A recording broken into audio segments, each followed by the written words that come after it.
All right, cool. So yeah, hopefully everybody tuned in to the 11 a.m. 11 a.m. stream this morning. Thanks for the follow, Daniel Madden. So hopefully everybody tuned in. I thought we probably should start off today's stream with where's my screen there? What's going on? There we go. There we go. I thought we probably need to start off with the discussion points there, right? And kind of go through a little bit of what was revealed, right? And then kind of get into discussions and questions and things that maybe you guys didn't get to, maybe you didn't see the chat or stick around for the chat. But certainly we can kind of go through some of the reveal stuff and see. Let's see, how is it fair for spread to run 20 yards with QBs in overdrive for MM21 at any point other than when QBs have 99 carry? Well, I mean, you gotta see the whole list of rules, right? So all they kind of showed, and we'll go through that. We'll kind of talk about that. You'll see. So we'll kind of go through it, and then hopefully that'll answer your question, Trubs. But certainly, like I said, I figure that's probably where we need to start because I think there's a whole lot to unpack in that stream, right? So I think that's where we need to start, and then we'll get into we had discussions in the EA Discord. What is up with my screen panel here? Let's see. Maybe that's better. I don't know what's going on. But we had some discussions in the EA Discord, and people wanted to talk about like OD coach choices and coach choices in general. And so we'll probably get into that today also to try to go through.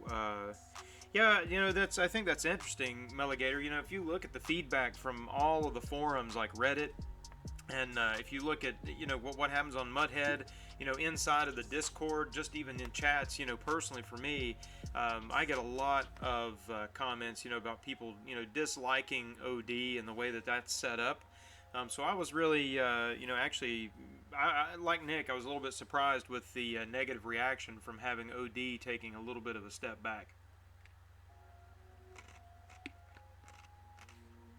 But we'll see. We don't have the final game. And so we'll have to see exactly what happens then, once that gets released, Yeah, I mean, a lot of people don't like the grind of OD, and that could be, interesting. Oh, yeah, there's going to be arena for sure. Seahawks, yeah, that's for sure. So let's jump in. Let's jump in.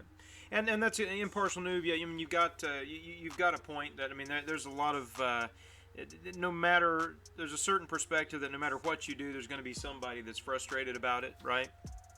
But what you can do is just try to, get as much feedback as you can, and then adjust. And Combine, I don't even think it's boosters and reducers. We've had boosters and reducers for years, right? They just were attached to individual players rather than being the extra cards. I don't think that necessarily is the killer, right? If you remember some of our old boosters and reducers that we had on cards, those could be massive reductions in certain stats by having the right player. And in those cases, specifically if you missed certain promos or just couldn't get that master, you were toast. I mean, you were at a disadvantage for the majority of time. Yeah, that's going to be the question, Ginger, is what happens. The arena is going to be the main competitive thing now, right, to be able to open that stuff up. So the main competitive looks like to me that it's arena. Obviously, we'll still have the OD leaderboard that's there. You can, I think I don't know what the, play a friend stuff looks like in terms of what mode that is, but I imagine that stays the same. So that'll be OD sort of stuff. Yeah, I don't know, Meligator. I've got a personal chat too that I have that a lot of those discussions happen, and there's a lot of people that dislike, some of the fundamentals of OD, right? I mean, OD suffers from some problems where it really is, it's the meta of the game is just to try to throw as many go routes as you can in one match. And that gets a little bit tiresome after a while, right? And so I really liked, what Jeff mentioned in the stream on the video that Nick showed. He mentioned that there may be some scoring changes that occur, throughout the OD period, and that for me is something that I've personally requested. I know I would love to see where, okay, maybe for a little while it's like it is right now, but maybe for a few months it changes to where there's more points if you run, or there's more points if you get a first down. things like that to really just kind of mix up the mode, so that way, it kind of, changes the way that you have to go about playing the game, right? It changes the strategy a little bit.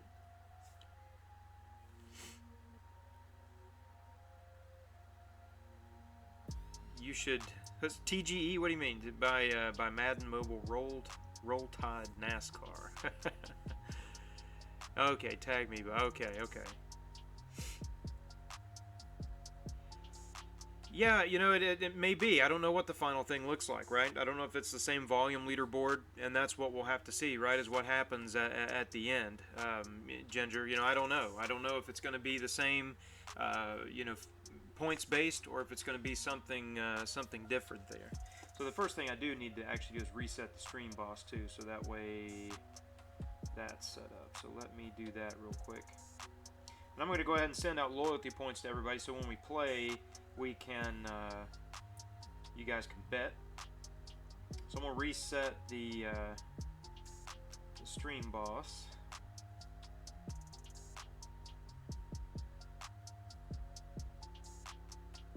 Give me just a second.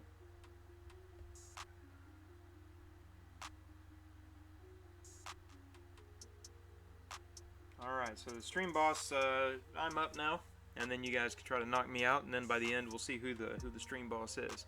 So let's just take a look. So I mean, obviously we have the same sort of modes, right? That's what was shown. We have Arena, we have an Overdrive, and we have friendly matches, right? And Arena and Overdrive are going to be the key components that we have for individual. Hey, thanks for the sub, Mela. Is going to be our setup for being able to compete, right? So we'll have LVL also. And then, yeah, and I agree. I think Arena would benefit from a fan system personally. That certainly has been feedback that we've given, that it needs to be a way to knock it out. But if you look at the competitive players, they want that. But if you look at kind of the average player, they really get frustrated by that sort of stuff. Like in OD, right? There are some people who played and played and played and could not even make it to Hall of Fame, right? And so that's there's that balance of the the uber competitive guys pushing for the top spots versus the situation where they're just frustrated trying to get out of there if you're a lower level player, right? And we've had all kinds of feedback points, things like that, where we've talked about, obviously we've put in requests that we want to have some sort of penalty system in for Arena. Most of us think that it's too easy, right, on the competitive side of it in terms of competitive feedback. You guys know personally I don't like to play Arena. I avoid it for the most part unless I'm on the stream here just to try to show plays, or if I'm trying to practice something. I think it's a good practice mode, for LVL, especially, bouncing between Arena and your league versus league matches. But certainly it's, we'll see. We'll see what happens when it comes out. Yeah, and that's not always the case either, Meligator. There's a lot of people that spend the money that aren't competitive. I'd say the competitive guys, they obviously spend more money in one lump sum, right? But you got a lot of people too that just spend money and don't really compete even, right? They're just looking for chasing overall. And that, you can see that on the forums on Reddit and all over the, Mudhead, people where they post that sort of thing, right? Where it's, I'm just chasing down for the best overall team that I can get by the end of the season. They don't care if they're on a leaderboard for OD or for Arena or anything else, right? And so it's there's a wide range of players, and that's also something from the competitive standpoint that we have to remember too, is that it's not just the competitive guys that play the game or that keep the game up and running. It's a whole wide range of users that have to play in order to keep everything going. And but let's take a look. So let's put in the Arena, right? So you guys saw this. So we're gonna have the same sort of thing there, like Nick mentioned, and the devs mentioned, that we'll have head-to-head Arena, and then every 2 weeks you're gonna have a tournament system set up, which is gonna be pretty cool. 2-week or bi-weekly tournaments, which will be pretty cool. Yeah, Knight, a lot of people don't mess with leaderboards. They think they're frustrating, right? Or they feel like, it's, if you go on Reddit, you'll see posts that we have to delete where there's, people thinking that, it's rigged because they can't get to Hall of Fame or whatever. When clearly hundreds and hundreds, thousands of people make it to Hall of Fame in a given season. But there's always that sort of element to it. And especially for starting out players, if you came in at the end of the season trying to get Hall of Fame in OD, that would be a tough grind, right? If you're starting out with a 2,700 power team, trying to grind to Hall of Fame would be tough. So obviously head-to-head arena right now looks about the same. It does look like the rewards were improved, which that's something that that I saw on the stream. I don't have Nick's full images of that he sent me just a bit ago from once he got off the stream. But certainly it looked like the competitive rewards were definitely going to be higher than they were for arena, and that's obviously why we play a lot of these modes anyway, right? Is the rewards. LVL we play because we want to be at the top of the leaderboard, or we want to be in that mix of competitive players. But in general, people were playing OD versus arena, I think, a lot because of the rewards, right? The OD rewards, even if you didn't necessarily care for OD, really wanted to, you really wanted to play it so that you could actually make sure you got the players, so you could evo someone, or you got the players for TP in order to keep going. Now, playing to get like the 500k TP or the stamp if you need that still, right? So there were benefits playing OD, versus arena, because the awards were a little bit less. But it seems like here that head-to-head is going to get the edge in MM21 for the rewards, right? Yeah, Aiden, so does arena, right? I mean, arena requires some strategy. If you've got a bad strategy, like people just putting in quarters for the whole game, right? You just kill them, and you've got to have the right strategy for whichever mode that you're playing if you don't want to play more of that mode, right? Now, certainly you could play right now the way arena is set up. I feel like it's just a grinding game, right? Play more, and you're going to be able to get to the higher leaderboard. But if you want to play less and get to the leaderboard, then you really need to be better, right? I mean, if you need to put up 20 plus points every match. You want to keep moving up really fast, not scoring 6 points in a match or losing every other one, right? And so that's yeah, I mean, there's still skill and strategy to arena if you want to win less, right? Not necessarily to be on the leaderboard, right? That requires just volume. But if you want to get that volume that you need in less matches, then you better be better than the average player, right? If you're not, then you're just going to sit there and stay at your point totals and take you forever to grind through the stages and grind up into that leaderboard range, especially if you need 7,000 points, 7 to 10,000 points in order to do that. You need to be better, and that's just straight facts, right? If you're a terrible player in arena, you're going to have a really hard time just getting to the leaderboard, scoring 6 points every match, right? Even though you don't get a penalty for losing, if you just scored 6 points every match, it's going to take you a long time and a ton of stamina in order to get to Hall of Fame. So to say that there's no skill, I always dislike that sort of comment, because people say the same thing about OD, right? The people that don't like OD, they say that there's no skill in OD, but the people who are good at OD and have good win percentages in OD will tell you that there certainly is strategy to it in terms of the coach you choose, in terms of knowing your opponent's coach, in terms of making sure you have the right captain and coach combinations in this season. But certainly it's doesn't require no strategy. If that were the case, then you'd have so many more people sitting up at the top of the leaderboard, right? And you'd have people that certainly had only they would not have 75-80% win percentages. So if we look at the coaches, let's look at the schemes first. So if we pop up and we look at our schemes piece, so here's what you guys were talking about here, right? So we see here, what you're seeing is a rule there, right? But if you read that description, which I'm not sure that you can, let me read what that text says. I'm opening up the original file here, okay? So what it says, because that is kind of tough to see, right? Let's see, if there's no skill, why are, yeah, right, exactly. That's it, Milligator. If there's no skill, why are the same 10 guys always top 10? And that's because they score better, right? They score more points than the opponent more frequently, and they win at a higher percentage. That's straight facts. You can't dispute that, whether it's Arena or it's OD. If you're at the top of that leaderboard, Arena still deserves some respect for the amount of time that people spent grinding that out. And if you're up there at the top of the leaderboard with a fewer number of wins than your opponent, right, or a fewer number of matches than your opponents, then that shows that you're more skilled at that particular mode, right? Because people just choose vertical or West Coast next level. There have been plenty of players that in the past that were spread or smash mouth that were in top 10. Especially last season. I mean, I hit top 10 multiple times with spread. I just don't have time to grind, nor do I want to grind that much for the top spot. But Vert and West Coast are certainly easier for people to adopt, I think. I think Smash Mouth is a little tougher, right? To be able to run an OD and run successfully, and people have done it. Boone was amazing, right, at swapping over to Smash Mouth. Stonewall is an excellent Smash Mouth player in OD. And if they wanted to put the grind into it, they could easily be top 10, right?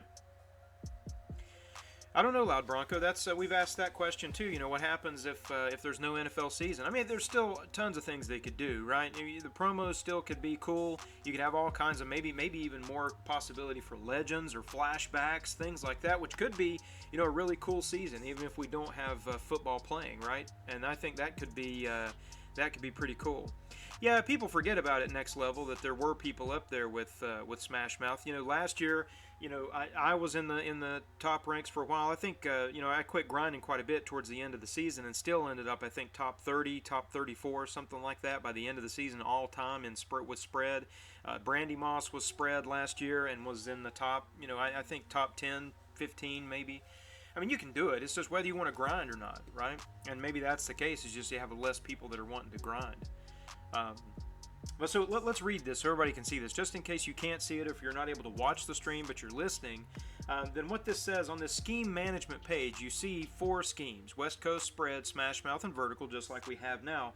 And spread is selected, and it shows that there's a scoring bonus that is going to give you 50 points, and that's if your quarterback if you can do 20 plus yards rushing with quarterbacks, okay? And underneath that, it says that that's a 14-second clock. But you'll see also down below, there's a button that says Select Scoring Bonus, okay? And so if we read to the right-hand side, and again, I know that graphic may be tough to see on mobile or something, so I'm going to read it aloud.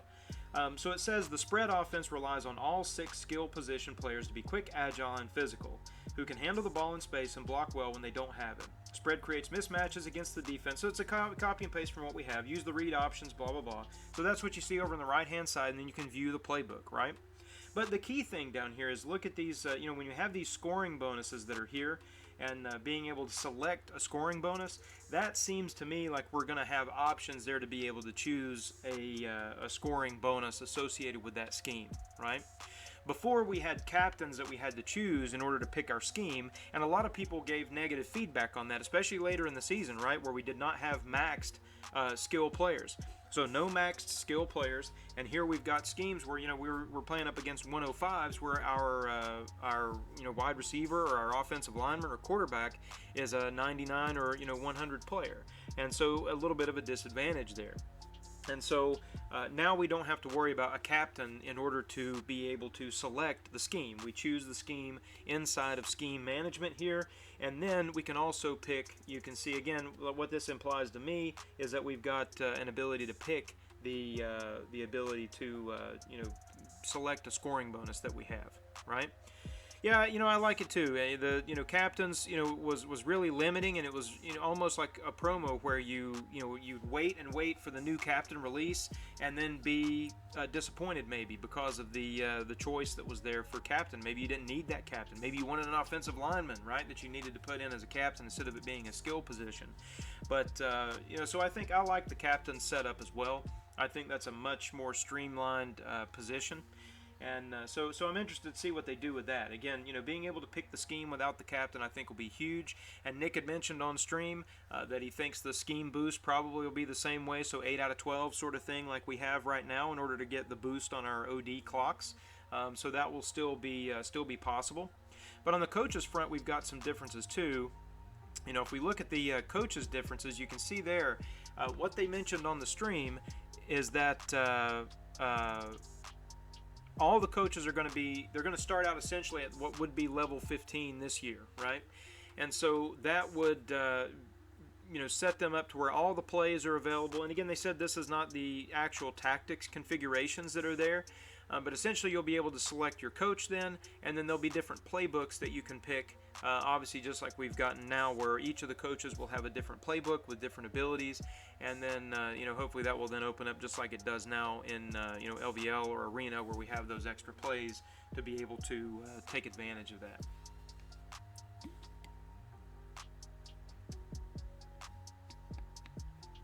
Yeah, I don't know if schemes and all that are set yet. That's to be seen, right? That's work in progress from that perspective, Fred. If EA does the right thing, Spread will have an extra coach.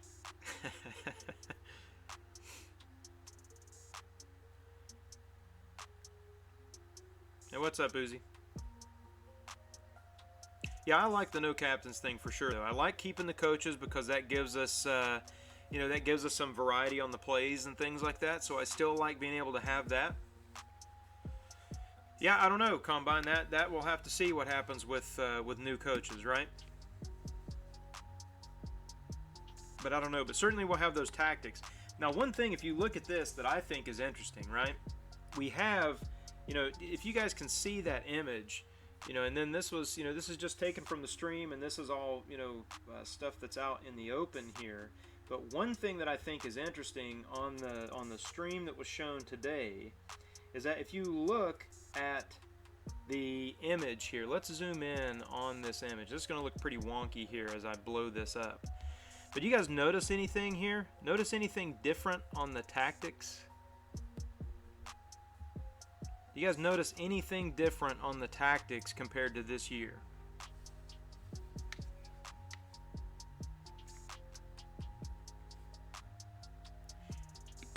Now let's do, let's go ahead and start a giveaway. Let's go ahead and do, let's make it Overdrive. Since Overdrive's getting more of a backseat, it seems, this next year, let's pay it a little bit of homage and do Overdrive for the giveaway. No, see, we've still got offense and defense, right? We've got an offense set on top, and we have a defense set on the bottom. So what do you guys see there?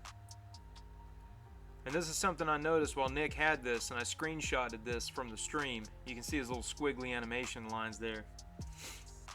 What do you see there? And again, don't spam, guys. Keep the keep the chat just one time. You got to enter it in, and you guys will be eligible.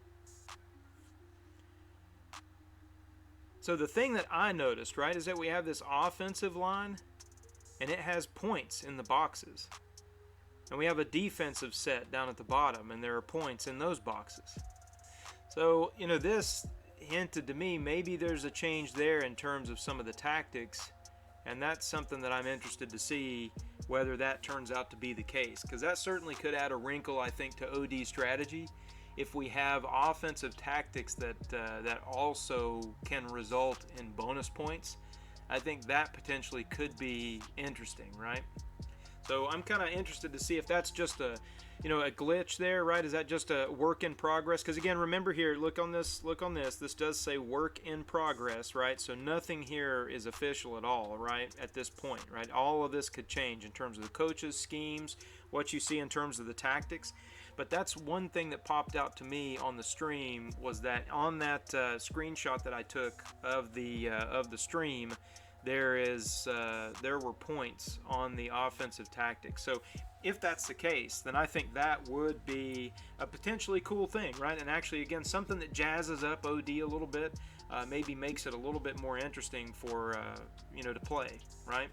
Because I know that was an issue for me personally, is that you have the defensive tactics, and you always had to make sure that players had a series of you really wanted 6 run pressures, right? And so if you had some really nice offensive tactics you might be able to use, but you really couldn't give up 300 points or 300 potential points by not being able to fire off defensive tactics. And so, you know, that's interesting for me in terms of the strategy of OD and what may happen there. I think that could be cool if that hits. Yeah, you know, there's not going to be bi-weekly rewards, and, you know, that's going to be, yeah, that's right, Lita. You know, that's why the backbone, that's what we were just talking about earlier in the stream, was that, you know, that's why people played OD, I think, for the most part, and that's why people play a lot of modes, is for the rewards, right? I mean, look at seasons, right? Everybody, you know, the competitive guys mostly do not enjoy seasons, but when that became the best way to get training points, everybody played seasons, right? I mean, you're grinding like 3 seasons a day to get the, you know, $250,000 TP, or in that case you're getting, you know, $750,000 TP in 3 seasons, so that you could get your team powered up. And you know, especially when there was that gap in the middle, man, competitive guys were grinding seasons like crazy. And so, you know, that the rewards drive what you play, I think, in a lot of cases, right?